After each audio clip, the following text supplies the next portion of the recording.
Welcome everyone to Not That Media. My name is John, and in this series of videos I will be giving 31 film recommendations across 31 days. I'll be giving brief, spoiler-free synopsis and highlighting a particular scene that has made this one of my personal favourite films to watch in October. There will be something funny, something spooky. It won't always be Halloween, but there will be certainly some scary stuff in there. So come along with me as I count down my 31 days of Halloween.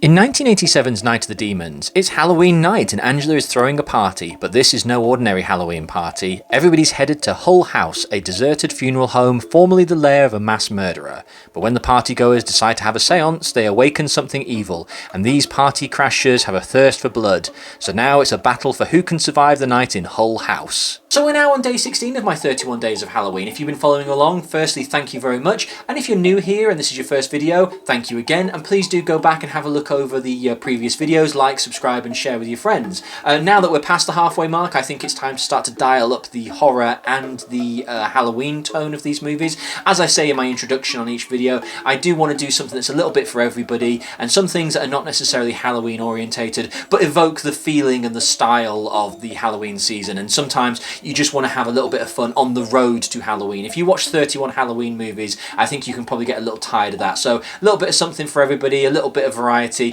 can never hurt. Which is why when we hit day 16, I really wanted to come out of the gate and hit with Night of the Demons. Night of the Demons is a cult classic. It is a great Halloween film. As the synopsis said, it's set on Halloween. It's a Halloween party. Halloween is everywhere in this film. Very few films I actually think evoke a proper feeling of Halloween. This one does. It does it really well. It's got some iconic stars in it. It's got Quigley, Amelia Kincaid. It's an amazing film. The reason I found this film is because of the upcoming For the Love of Horror convention, which is taking place next week. Amelia Kincaid and Quigley are attending the event, and when I saw them on the list, I thought, well, let's try and find out what this Night of the Demons thing is, because I'm always looking for new horror films, and if the guys at For the Love of Horror are recommending it, I always take that as a sign that it's a great film. You cannot get this in the UK on physical media. It's really frustrating. DVD, Blu-ray, etc. You can't get it. You probably can buy it from other providers, over here in Europe. But the trouble is when I want to go and get something signed, I prefer it to be in English. So I had to import this from Scream Factory. So it's not impossible to get, but if you can't go to your local high street and find it, which is, as I say, criminally underrated. I think it is available on Shudder. It might be free at the time of recording. So if you can watch this, do watch it. So the two scenes I'm going to talk about, they're not really scenes. They're more moments. I had a really difficult task for this one, because when I sat down to create this 31 days of Halloween, and I was sitting with my wife and I said, okay, Night of the Demons, what's the scene? We both instantly hit the same scene. We knew what it was straight away, because for the first time in a very long time, we watched a scene in this movie, Night of the Demons, with our jaws quite literally on the floor. I think any film, particularly in the 80s, which has no CG or very little computer graphic at all, if a film which is this old can still make you kind of gasp or jaw drop in horror, I think it's a real winner. So little bit of what's the word here? A little bit of a disclaimer that I'm going to be talking about things that may not necessarily be child-friendly or family-friendly. I do try to keep the content as clean as humanly possible, but this scene, it's impossible for me to talk about it without having to go down that road. So consider yourself warned. So the first scene we're going to talk about, I'm going to refer to it simply as the lipstick scene.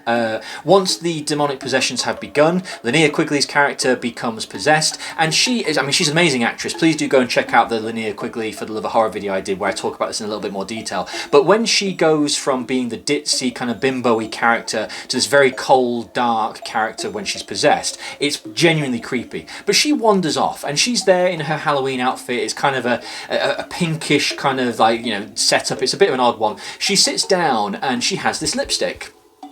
And the first thing she does is she smears it all across her face in this very odd way. And me and my wife were sitting there kind of sniggering, just like, well, okay. And then, because it's Linnea Quigley and it's a 1980s horror film, yeah, as I said before, a little bit of a warning coming up, she pulls open her top and exposes her breasts. And of course, you're kind of like, okay, fine. And so then she starts to play around with the lipstick on her chest in a very, very purposefully erotic kind of way. There's no one in the room watching, by the way. She just goes and sits in this room in Hull House and starts to paint herself with lipstick. So me and my wife are kind of sitting there watching, kind of thinking like, okay.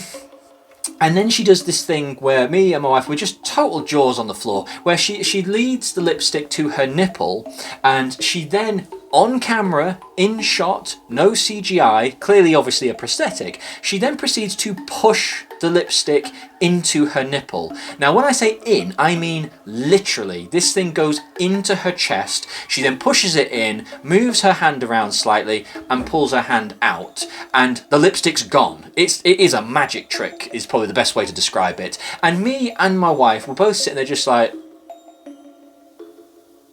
what have we just seen? And it's really difficult, because when you try and explain that kind of a scene to people think, what are you watching? Like, what is this film? But I don't know why she does it. I don't know why the scene happens, but it kind of tells you what you need to know about Night of the Demons, in that this film is crazy in a really surprising way, in a very kind of dark, oddball, kind of very humorous way. I mean, who was she doing that for? Why was she doing it? You'll never know, because the film never tells you. It never goes into it in any detail. There's no explanation. The lipstick in itself does actually make quite literally a return in the second film. So it's kind of became a fixture of the franchise that this lipstick is somehow, part of this process. But as I say, they never explain it. It's an amazing prosthetic, and ironically, when you watch the making of, you discover that Linnea Quigley, she actually started to date the makeup artist who worked on the chest appliance. Obviously they did a chest cast and created this thing, so obviously her head is in front of it and the chest is there, and she puts the lipstick in. This thing was crazy because again, not without trying to get into too much detail and try to sound seedy, when this lipstick goes in, everything closes up. So it's not like there's a hole and she's just sitting there with a hole in her chest. She is there and this lipstick is gone, and then it cuts and then she's back to her normal chest, and then somebody walks in and then she proceeds to start to seduce that person. The scene is crazy, but what I wanted to say is, I don't think you can... I mean, I couldn't not talk about this scene because it's just insane. The images you'll be seeing on YouTube clearly will be very family friendly and clean, but it's so insane. Second scene I want to talk about, which is probably a little bit more in tone with what you'd be expecting when we're talking about this, is it's not really a scene, it's just an image. There is an amazing image in Night of the Demons. Once Angela is in her demonic form and is chasing after her friends to kill her friends, there is an amazing bit where the man and the woman, sorry, I can't remember their names, are running down a corridor, and when they turn, they see Angela, the demonic Angela, and she is floating down the corridor, literally floating. It's a wide shot, and she is floating down the corridor, and it cuts to her and in a close-up shot, and she is looking at the camera, reaching for the camera, and she is gliding, and she's snarling, and her teeth are everywhere. It is a scene of nightmares, this moment, which is why I wanted to talk about that one as well.